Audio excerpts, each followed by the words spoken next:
안녕하세요. 반갑습니다. 매슬로우의 욕구위계 이론 두 번째 강의인데요.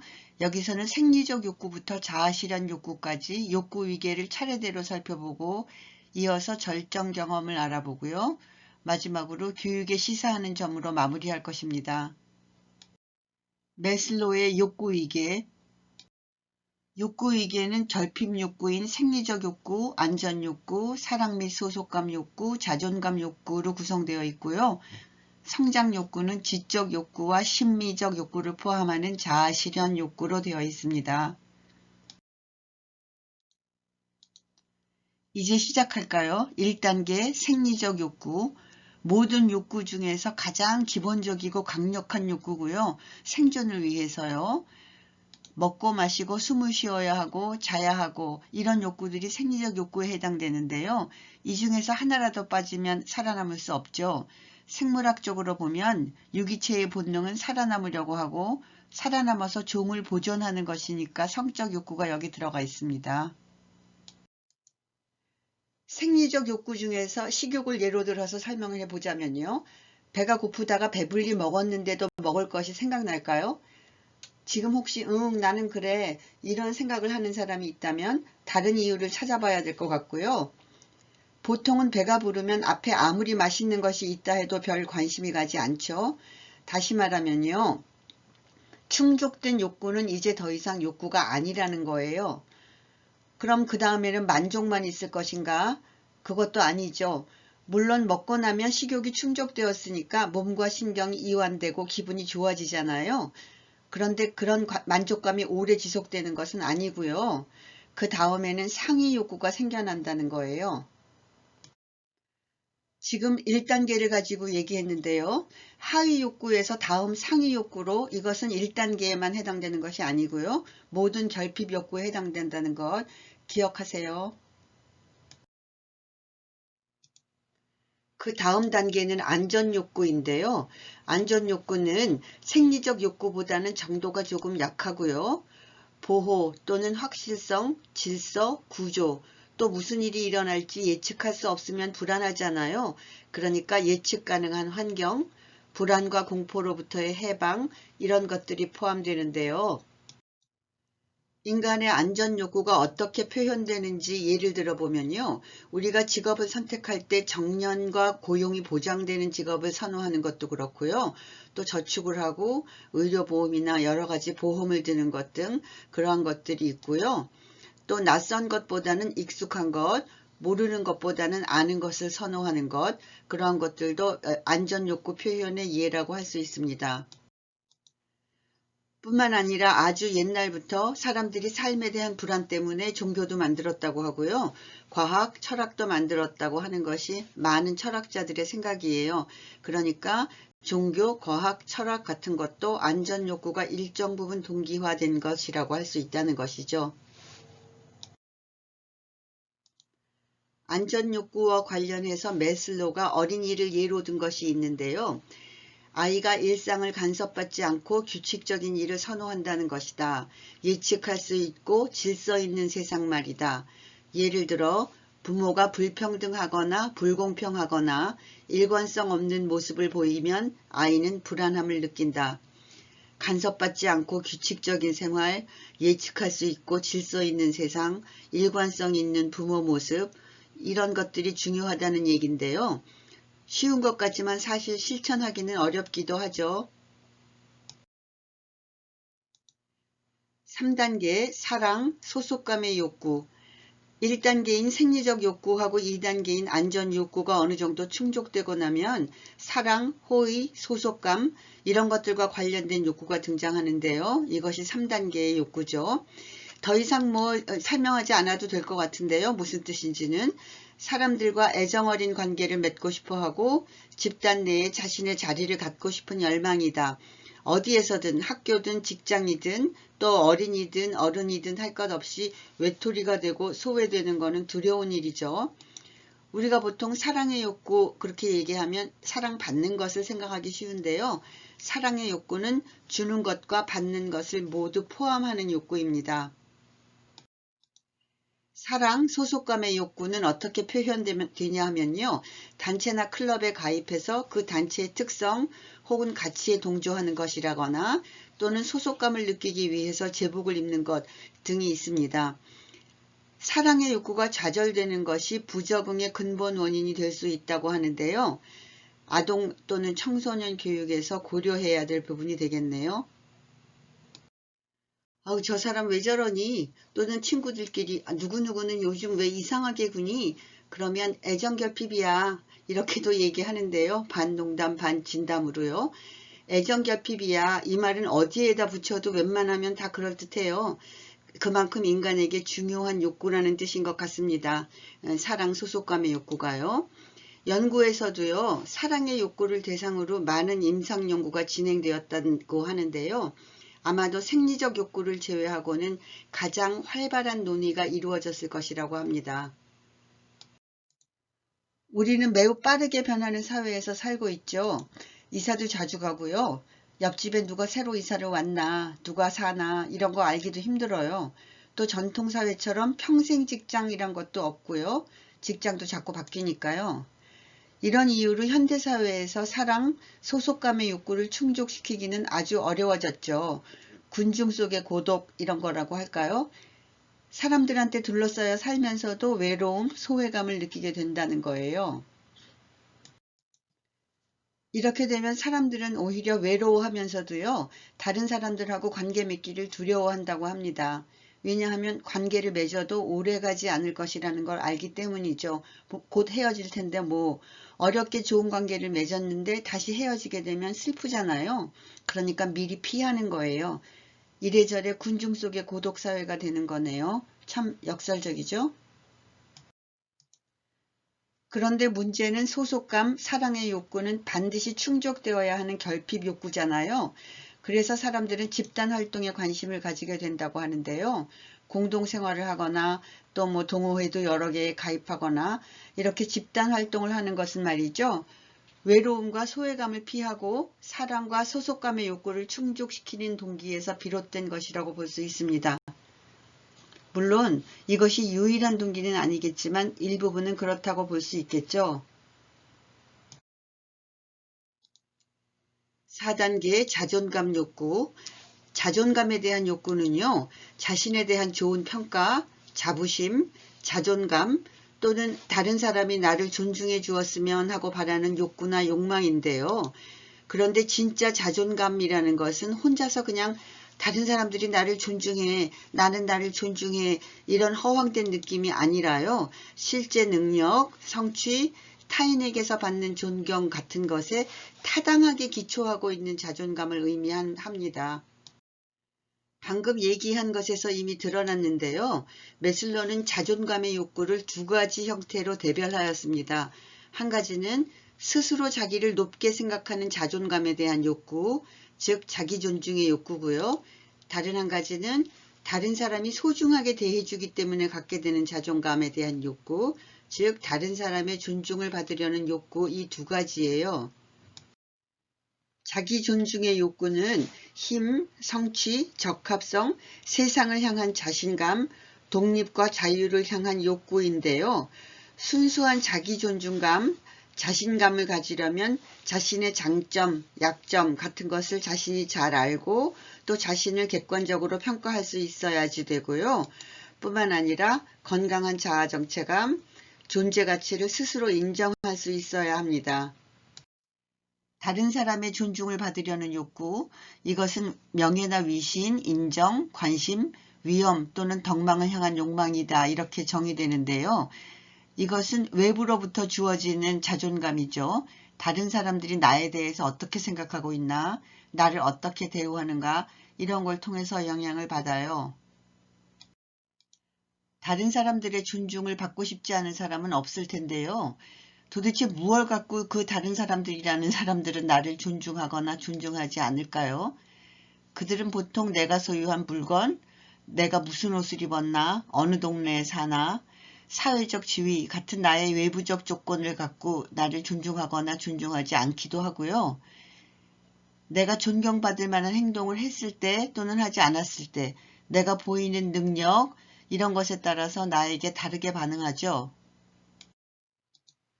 어쨌든 자존감 요구가 충족되면요, 자신감이 생기고요. 나는 가치 있고 힘이 있고 능력이 있는 존재야, 이런 느낌. 이 세상은 나를 필요로 해, 이런 느낌을 받는다고 합니다. 반면에 자존감 요구가 좌절되면 열등감, 무력감, 나약함을 느끼겠죠. 이런 느낌은 결국에는 근본적인 실망, 또 다른 보상심리, 신경증적 성향으로 이어진다고 하네요. 지금까지 결핍 욕구인 1단계부터 4단계까지에 대해서 알아봤는데요. 성장 욕구, 즉 자아실현으로 이제 들어가기 전에 여기서 잠깐 기억을 환기하고 넘어가는 게 좋을 것 같아요. 이전 강의에서 결핍 욕구하고 성장 욕구는 성격이 다르다고 했던 것 기억하세요?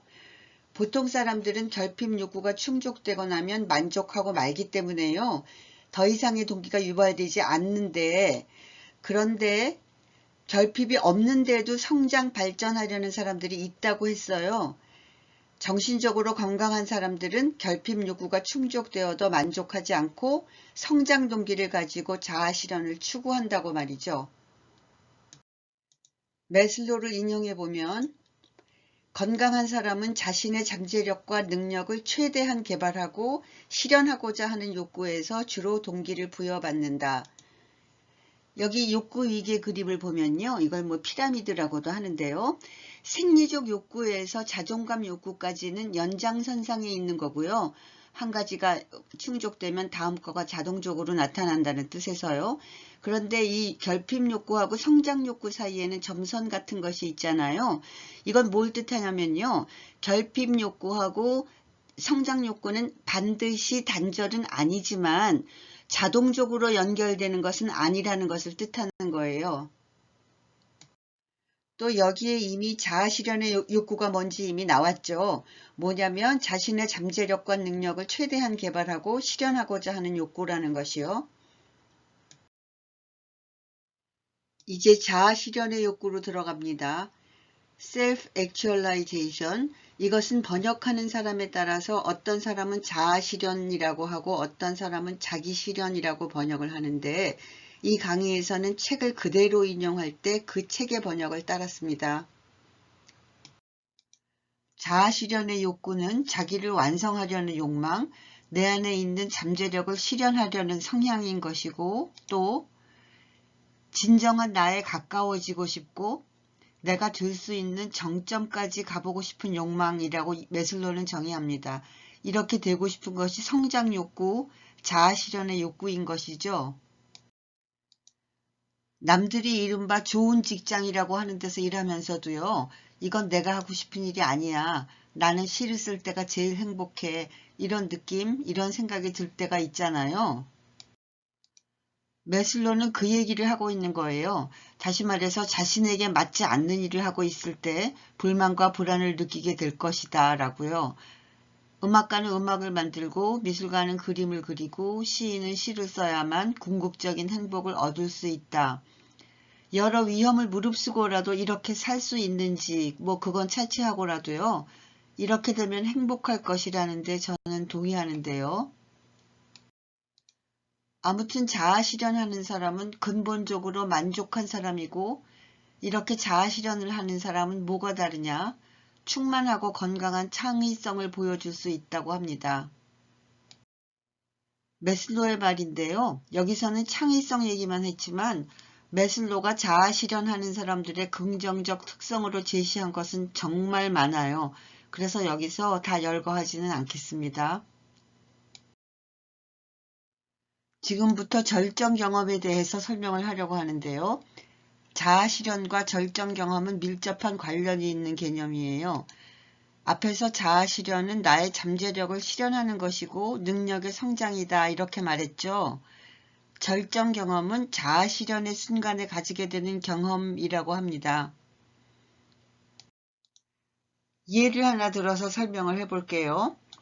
우리가 공부를 할 때 모르는 부분이 자주 나오죠. 이해하려고 노력을 했는데도 이해가 되지 않을 때 힘들고 머리 아프고 그러잖아요. 그러면 보통은 이건 내 능력으로 안 되는 건가 봐 이렇게 생각하고 포기하는데요. 이건 제 얘기이기도 해요. 그러면 내 능력이 향상되는 건 아니지만 힘은 들지 않죠. 마음이 불편하다는 단점은 거기도 있어요. 그러다가 어느 날은 포기하지 않고 문제를 해결하기 위해서 노력하는 날이 있어요. 제 경우에는 아주 가끔이지만요. 힘든 과정을 거쳐서 결국 풀어내면 이 과정이 자기 실현의 과정이고 이때 하게 되는 경험이 절정 경험이라고 매슬로는 부르는 것이죠. 여러분도 이런 경험 많이 해보셨을 텐데요. 그 순간의 느낌은 어떤가요? 매슬로우의 글을 보면 절정 경험은 어떤 강렬하고 찌르는 듯한 느낌을 주는데 울거나 웃거나 혹은 이 둘 모두를 야기할 수도 있다. 또한 역설적이지만 절정 경험은 고통과도 유사한데 이러한 고통은 바람직한 것으로 종종 달콤한 고통이라고 일컫는다. 강렬하고 찌르는 듯한 느낌이다. 또 뭐 울거나 웃거나 이런 표현들은 좀 과장되게 들리기도 하는데요. 제가 이런 글을 소개할 때는 좀 어색해요, 사실. 그래서 인용으로 소개하는 거예요. 그런데 다른 한편으로 정말 힘든 걸 해내고 나면 이런 느낌을 갖게 될 것 같기도 하고요. 여기 달콤한 고통이라고 나왔는데요. 이건 그거 이렇게 누구나 종종 경험하는 것 아닌가요? 힘든데도 스스로 해내고 성장하는 것, 다시 반복하면 휴머니스틱, 인본주의의 특징인 것이죠. 그러면 이런 절정 경험은 자기 실현하는, 다시 말해서 욕구 위계의 저 윗단계에 있는 사람만 경험하는가 하면 말이죠. 아니라는 거예요. 누구나 경험한다는 거죠. 그래서 절정 경험은 그것이 있냐 없냐의 문제가 아니라 얼마나 자주 또 얼마나 강하게 하게 되느냐의 문제라는 거예요. 결핍 욕구에서 상대적으로 자유롭지 못한 사람들은 횟수와 깊이에서 뒤진다고 하고요. 자기 실현하는 사람들은 자주 안정적으로 절정 경험을 한다고 합니다. 정리하면 절정 경험은 자아 실현의 순간에 느끼는 황홀경이나 경외를 경험하는 정서적 상태이다. 또 개인이 절정 경험을 하는 순간에 자아를 초월하게 되고 지배감과 자신감, 결정감 등 무엇이나 성취하거나 될 수 있을 것 같은 심오한 의식을 갖게 된다고 한다. 아주 제 개인적 생각으로는요. 다른 건 몰라도 지배감, 자신감, 결정감 이런 걸 느끼게 된다는 것은 아주 좋은 일이라고 생각이 되네요. 이제 보충 설명을 몇 가지만 하겠습니다. 보충 설명 한 가지. 하위 단계에서 그 다음 상위 단계, 그 다음 상위 단계 욕구, 이렇게 욕구 위계에 대해서 얘기를 했는데요. 이에 대해서 의문을 가지기도 하죠. 꼭 그 순서대로 일어나는 거야? 매슬로의 답은 꼭 그런 것은 아니야. 사실 순서는 앞서 제시했던 것만큼 경직되어 있지 않고 대부분은 위계의 순서를 따르지만 예외도 적지 않다고 합니다. 예를 들면 어떤 사람은 사랑보다는 자존감을 더 중요하게 생각할 수도 있고 선천적으로 창의적인 사람들은 결핍 욕구가 충족되지 않았는데도 자기 실현을 이룰 수 있다는 것이죠. 보충 설명 한 가지 더요. 누가 뭘 열심히 먹고 있다. 이 사람은 지금 단순히 식욕 충족이라는 한 가지 동기로 먹고 있는 것인가? 다시 말하면 행동은 한 가지 욕구에 영향을 받는가? 이 질문에 대해서 매슬로의 답은 아니다. 행동은 오직 한 기본 욕구의 영향을 받기보다는 여러 개 또는 전체 기본 욕구의 영향을 동시에 받는다고 합니다. 예를 들면 먹는 행위는 배를 채우기 위한 것이기도 하지만 동시에 다른 욕구를 채우기 위한 것이기도 하다는 거예요. 보충 설명 하나 더요. 누가 뭘 먹고 있는데 여러 가지 동기가 있을 수 있다고 했지만 그래도 식욕을 충족시키려는 건 맞지? 답은 아니, 그렇지 않을 수도 있어. 보이는 행동 그 자체를 그 행동이 충족시키려는 욕구로 보아서도 안 돼. 왜냐하면 드러나는 행동은 욕구 충족의 목표가 아니라 기능일 수도 있으니까. 예를 들어서 먹는 행동의 목표가 생리적 욕구 충족이 아니라 다른 것일 수도 있다는 거잖아요. 뭐가 있을까요? 나한테 관심 좀 가져줄래? 뭐 이런 욕구의 표현일 수도 있고요. 여러 가지 다른 것이 있을 수 있겠죠. 매슬로의 욕구위계 이론이 교육에 시사하는 점이라고 할까요? 아니면 교육에 어떻게 적용할 것인가에 대해서 생각을 해보자면요. 교육은 뭔가를 가르치려는 것이잖아요. 그런데 지적 욕구, 심미적 욕구는 이 맨 위에 있는 자아실현의 욕구죠. 그러니까요. 욕구 위계의 정점에 있는 자아실현의 욕구를 충족시키려면 생리적 욕구, 즉 하위 단계 욕구들부터 차례로 충족시켜야 되겠죠. 그러니까 제일 먼저 생리적 욕구가 충족되어야 되는데요. 학습자가 배가 고프거나 잠이 모자라는 상태에서 뭔가를 배우기를 바란다는 것은 좀 어려운 일이겠죠. 이건 어린이든 어른이든 마찬가지인데요. 여러분들이 세미나나 연수 같은 데를 가면 복도에 간단한 다과가 준비되어 있는 것도요. 이러한 맥락에서 이해할 수가 있습니다. 그 다음에는 학습이 일어나는 환경이 안전해야 될 것이고요. 그 다음에는 또 동료들로부터 따돌림을 당하는 어린이, 청소년이 없어야 되겠죠. 모두가 소속감과 사랑을 느낄 수 있어야 다음 단계로 갈 테니까요. 또 교사는 학습자의 자존의 욕구가 침해되지 않도록 열등감이나 분노를 조장하지 않아야 되고 학습자를 늘 인정하고 지지해 주어야 합니다. 지적 욕구, 심미적 욕구, 자아실현 욕구를 가지게 될 때까지 이렇게 먼 길이니까요. 선생님들은 참 힘든 일을 하고 계신 겁니다. 방금 교육에 적용하는 얘기만 했는데요. 매슬로의 욕구위계 이론, 또 넓게는 인본주의 심리학은 교육 현장에서만이 아니라 여러 분야에서 실용적으로 사용되고 있고요. 특히 산업, 종교, 교육은 물론이고요. 조직과 관리, 치료와 개선 영역 등에서 사용되고 있습니다.